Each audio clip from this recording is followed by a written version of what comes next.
I'm Fred Scherrer, and I'm here at Fred Scherrer's Wine Cellar, Chicago.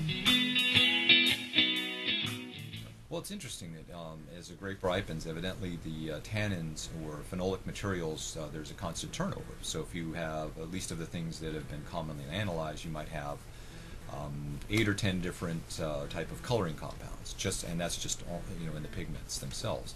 That the relative levels of those will vary somewhat according to how long that vine has been, or that those grapes have been maturing, and at different maturity levels or hang times, those compounds are constantly turned over. In other words, some of them they're degraded and also produced at the same time. So depending on what enzyme systems or whatever the plant is trying to do to reshuffle all this stuff, it's making an attempt to, I guess, make that berry more attractive to some vector to move the seed to a more fertile ground.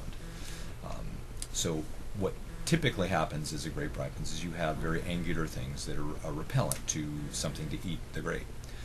You have high acidity and very angular, harsh tannins, and very high levels of some of these tannins. As the grape is allowed to sit on the vine and ripen, and the seed is now viable, it's time for it to be spread. The plant sends signals to the berry to make that so. And so the acidity levels drop, and the type of angular tannins become more round tannins.